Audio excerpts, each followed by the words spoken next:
이놈들아, 너희들도 알잖아. 아담이 내가 먹지 말라고 하는 선악을 알게 하는 나무의 열매를 먹어서 너희들은 죽게 되어 있어. 죽었어. 그런데 그래도 내 자녀니까 내가 너희를 창조했으니까 너희를 다시 한번 기회를 주기 위해서 내가 십자가에 죽으러 온 거야. 그래서 너희도 알다시피 내가 십자가에 죽었잖니. 문자적으로 보게 되면 지금 우리가 믿는 믿음의 과정이 바로 이런 과정입니다. 그런데 내가 십자가에 죽은 일로 자녀를 올가매는 것은 너무 잔인한 것 같다라는 생각이 듭니다.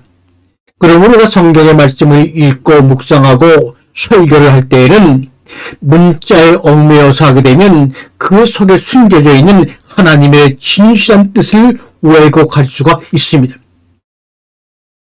내가 너희들이 선악과 먹은 그 불순종의 그 언제인지 모르지만 그 아담 때 불순종을, 그래서 그를 통해서 너희가 고난과 사망 속에 사는 너희들을 구원하기 위해서 내가 십자가에 죽은 거야. 이런 일로 그러므로 너희는 믿어야 돼. 이렇게 자녀를 올가매는 것은 너무나 잔인하다. 이렇게 말하는 것이 좀 이상하다 그러면 우리는 바로 이러한 과정을 다시 한번 새롭게 낯설게 해석해 볼 필요가 있습니다. 선악을 알게 하는 나무의 열매를 먹은 아담은 바로 노아 홍수가 나기 전에 노아의 아버지인 라멕과 오랜 시간을 함께 살았습니다. 그러므로 정말 노아의 아버지에게 아담이 그동안의 가정을 자세하게 구전으로 이야기하여 주었을 것입니다. 그 이야기를 들은 라멕은 자기 아들 노아에게 또한 그 이야기를 하지 않았을까요? 그 뒤에 그 이야기가 어떻게 구전되었는지 모르지만 일단 모세 때 와서 그간의 사정을 간략하게 문자로 기록한 것이 창세기 6장 이후의 노아 홍수의 이야기입니다. 그리고 인간의 시간대로 따져서 수천 년이 지난 다음에 예수가 오셔서 내가 십자가에 죽을 거야. 너희를 구원하기 위해서. 이것을 조건부적인 사랑으로 자녀를 올가매는 것 같은 그런 믿음의 논리로 우리가 해석하고 이야기하고 세뇌시키는 것은 너무 잔인하다. 이런 말입니다. 주님이 십자가에 죽으신 것은 예수 그리스도가 말씀이신 그분이 우리 안에 씨앗을 심어주기 위한 것입니다. 흙으로 지어진 그릇 같은 우리 모습 속에 있는 하나님의 형상 안이 그 형상이 발현하기 위해서 우리 마음에 심은 씨앗입니다. 예수 그리스도의 십자가의 죽음은 우리 마음속에 심은 하나의 생명의 씨앗이 되어서 뿌리를 내리고 싹을 틔우고 줄기가 자라고 꽃이 피고 열매가 있는 겁니다. 그러므로 나와 함께 십자가에 죽으러 가자라고 말씀하신 것은 우리 함께 싹을 틔우고 함께 자라서 꽃을 피고 열매를 맺자 이런 말입니다. 거기에 어떤 조건부적인 용서나 이런 것이 들어있질 않아요. 나와 함께 십자가에 죽으러 가자. 그 말은 다시 말하는 싹을 틔우고 함께 자라게 하자고 말합니다. 이 예수 그리스도의 진실한 소리가 우리 속에 싹이 트고 열매가 맺기 위해서는 우리의 기억이, 잊어버린 기억이 회복되어야 합니다. 우리 인간의 지식과 경험으로는 그것을 절대로 받아들일 수가 없습니다. 그래서 잊어버린 그 기억을, 태초의 그 기억을 회복시키려고 내가 성령을 보내줄 거야. 그러면 그가 그렇게 해줄 거야. 네가 원한다면 이것이 바로 믿음입니다. 나 원합니다. 이게 믿음이죠. 그러기 위해서는 그런 과정까지 가기 위해서 수많은 질문을 하나님께 드리고 그 여정의 여행을 떠나야 합니다. 우리는 우리를 환영해줄 약속의 땅을 찾으러 가나안 땅으로 가는 것이 아닙니다. 우리들은 그 땅을 차지하기 위해 싸우러 가는 것입니다. 하늘나라의 군대입니다. 예수님의 약속은 그저 우리 주변에 머물면서 괴로워하는 우리를 위로해 주겠다, 복을 주겠다라는 뜻이 아닙니다. 우리를 위해 우리 곁에서 온 힘을 다해 함께 가시겠다는 뜻입니다. 그것이 바로 여호수아 1장의 내용입니다. 여러분, 이스라엘 백성이 애굽을 떠나 광야로 들어간 것을 출애굽했다고 얘기합니다. 출애굽이라고 하는 것은 위대한 자기 포기를 의미합니다. 우리가 불교에서는 출가한다고 이야기합니다. 집을 떠난다는 말입니다. 이것은 다른 말로 말하면 위대한 포기입니다. 그러한 위대한 포기가 있을 때, 내 마음이 비워졌을 때 비로소 하늘나라의 언어와 하늘나라로 채워지는 것입니다. 신명기 마지막에 보게 되면 모세가 그의 백성들에게, 후손들에게 이야기합니다. 너희는 아비에게 물으며 어른에게 물으라. 모세가 이런 식으로 이 말을 할 때는 광야 1세대는 다 죽고 2세대만 남아 있을 때입니다. 그렇다면 여기서 아비는 누구고 어른은 누구고 역대 연대는 누구냐 이런 말입니다. 아비에게 물으며 어른에게 물으며 역대 연대에게 물으라고 광야 2세대에게 말씀하는 모세의 유언은 과연 어른은 누구고 아비는 누구고 역대 연대는 누구냐 하는 겁니다. 그들의 아비와 전세들은 다 죽었기 때문에 그 아비도 없고 어른도 없고 역대 연대는 더군다나 없는 입장에서 말입니다. 자 보세요. 요한복음 14장 26절 보게 되면 성령의 가르치심과 생각나심은 성경 66권의 문자를 생각나게 하는 것인가? 한번 질문합니다. 만약에 그렇다면 학자나 바리새인들에게 배우지. 그런데 예수님은 그들을 향해서 독사의 자식이요 유선자라고 질타했습니다. 그리고 예수님 당시에는 우리가 읽고 있는 성경 66권조차 없었습니다. 주기도문도 없었고 사도신경도 없었고 교리도 없었고 신학도 없었습니다. 그러므로 아비에게 물으며 어른에게 물으며 역대 연대에게 물으라는 것은 뭡니까? 역대 연대 열매는 오직 예수 그리스도이십니다. 아담의 선악과 사건 후 그리고 홍수가 나고 바벨탑을 세우고 그래서 4,000년이 지난 다음 내가 너의 죄 용서하고 구하러 왔다? 진정 이 말씀이 우리에게 감동이요 대박입니까? 그러니 너희는 나 예수를 믿어야 산다? 이렇게 조건부적인 사랑이 없습니다. 그러므로 이 말씀 안에 숨겨진 행간의 깊은 뜻을 우리가 성령으로부터 조명받지 아니하면 우리는 문자에 구속당하고 맙니다. 아담의 사건 후 노아 홍수를 경험하고 바벨탑의 사건을 경험하고 수천이 지나서 내가 그동안에 지은 모든 죄를 용서하고 구하러 왔다? 이게 말입니까? 문법입니까? 종교야, 교리야, 말 좀 해주세요. 당신이요, 스스로 있는 분이시요. 아니면 우리들 스스로의 자가당착이고 우리가 생각하는 대로 만들어놓은 그런 교리인가? 아담은 아벨이 죽은 후 130세에 셋을 낳았다고 말합니다. 그리고 800년을 더 살다가 930세에 죽습니다. 그런데 여러분 생각 좀 해보세요. 가인과 아벨의 제자지 아담은 130살도 안 된 그 당시로 따지면 아주 젊은 나이인데 그 젊은 나이에 제사권을 가인과 아벨에게 위임했을까요? 그럴 수는 없는 겁니다. 또한 위임을 했으면 장자로서 가인이 대표 제사를 드리는 것이 맞지, 가인과 아벨이 따로 제사를 지낸다는 것, 이거는 율법적으로도 맞지 않습니다. 더군다나 가인이 제사를 드릴 때는 성경적으로 보게 되면 아직 결혼을 하지 않은 미혼이었을 것입니다.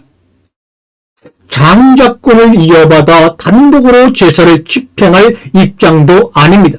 그런데 우리는 창세기 4장을 읽을 때마다 왜 가인과 아벨의 제사 이야기라고 하는 건지 정말로 어처구니가 없어요. 더군다나 이때는 죄를 용서받는 희생제사가 아니라 미나라고 하는 소제, 화목제였습니다. 자원하여 드리는 감사와 기쁨의 제사였습니다. 이것을 감사와 기쁨의 축제라고 말하는 것입니다. 이 미나라고 하는 제물은 뭡니까? 농사를 바친 가인의 제물도 미나라고 이야기하고 있고, 동물을 바친 아벨의 제사도 번제물이라고 말하지 않고 똑같이 미나라고 하는 화목 제물로 이야기합니다. 미나라고 하는 것은 뭡니까? 동물을 바치는 것이 아닙니다. 그런데도 동물을 바친 아벨의 제사도 미나라고 성경은 말합니다. 또한 이 가인과 아벨의 제사에서는 제단이라는 말이 없습니다. 제단 없이 드리는 제사가 어딨습니까? 말이 안 되죠. 제가 이 말씀을 드리는 것은 그 가인과 아벨의 이야기를 들을 때마다 제사라는 그 단어에 매몰되어 있는 우리의 시선을 좀 벗어나자, 이런 의미에서 말씀을 드리는 겁니다. 아담에게 가죽옷을 입히신 가죽옷의 이야기는 그동안의 침묵 가운데 있던지 아니면 구전과 구전을 입과 입을 통해서 전해졌던지 상관없이 2600여 년이 지난 다음에 모세를 통해서 문자로 기록되므로 우리가 알게 된 겁니다. 이 아담의 가죽옷 이야기는 정말 바울을 통해서 4000년이 지난 뒤에 우리에게 해석되어집니다.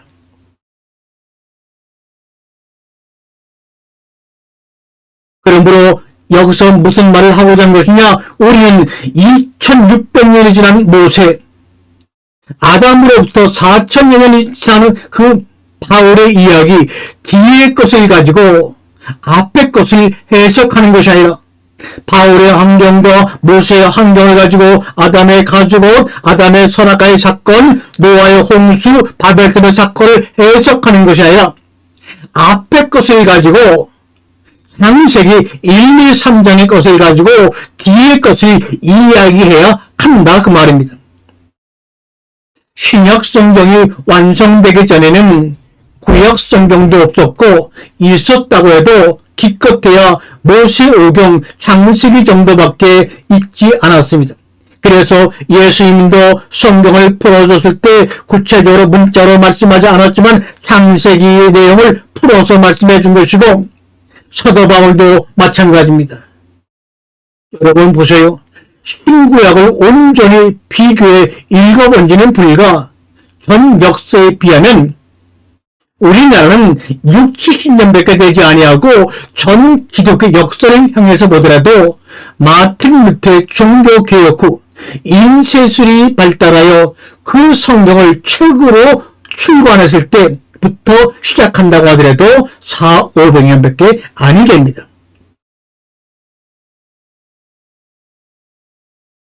아담이 가인을 낳아내는 성경에 기록이 없습니다. 그러나 그의 후손들을 통해 유추해 보게 되면 65세에서 130세 이전이라는 것을 우리가 알 수가 있죠.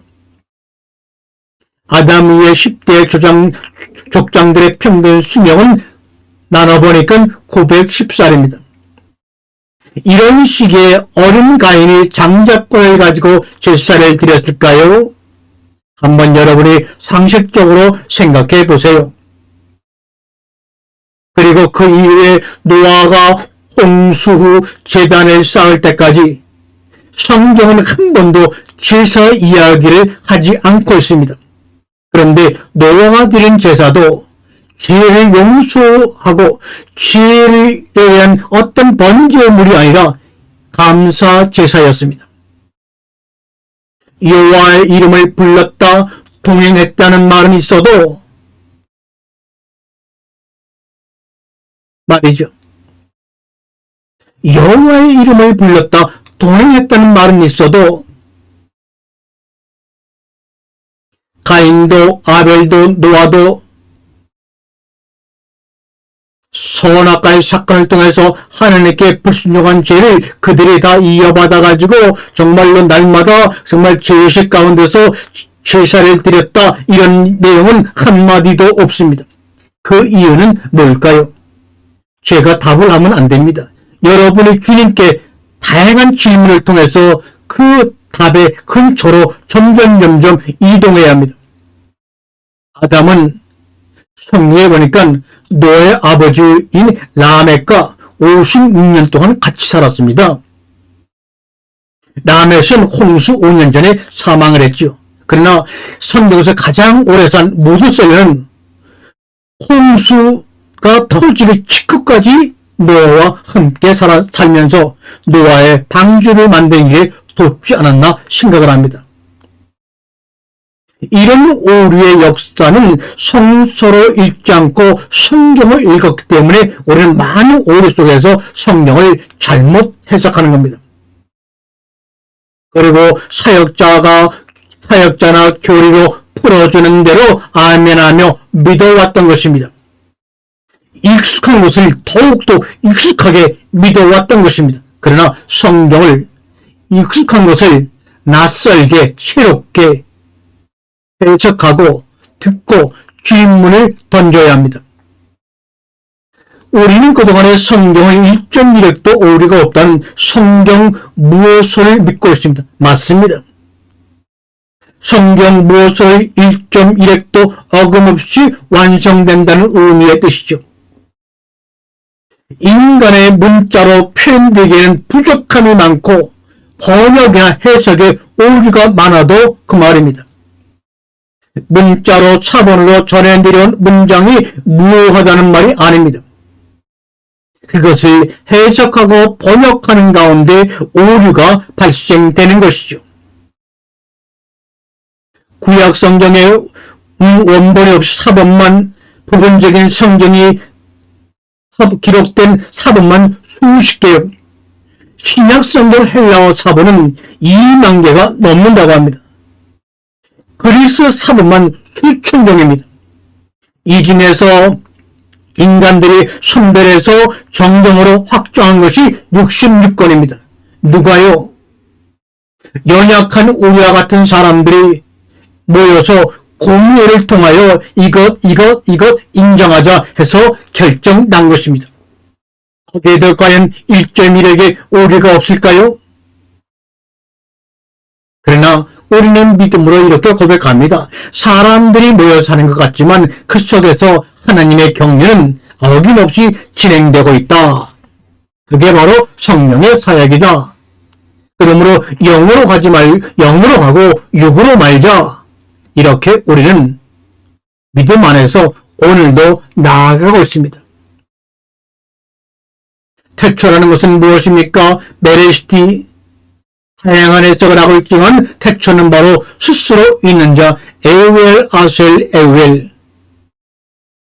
나는 스스로 있는 자라고 말씀하신 하나님, 그분이 바로 태초입니다. 인간은 하나님을 엘로힘이야, 가시아라고 불렸지만 하나님은 나는 태초야, 나는 스스로 있는 자야 라고 우리에게 말씀하십니다. 사랑하는 성도 여러분, 오늘도 자신을 위해서, 나라와 민족을 위해서, 영혼 구원을 위해서 기도합니다. 그러나 기도의 과유불급은 탐욕입니다. 기도 3번만 하고 주위의 아무개들에게 눈을 둘러보아요. 그러면 새롭게 보이는 것이 있습니다. 기도의 가유불급은 탐욕입니다. 기도 세 번만 하고 주위의 아무개들에게 눈을 둘러보게 되면 우리의 소명을 깨닫게 될 수가 있을 것입니다.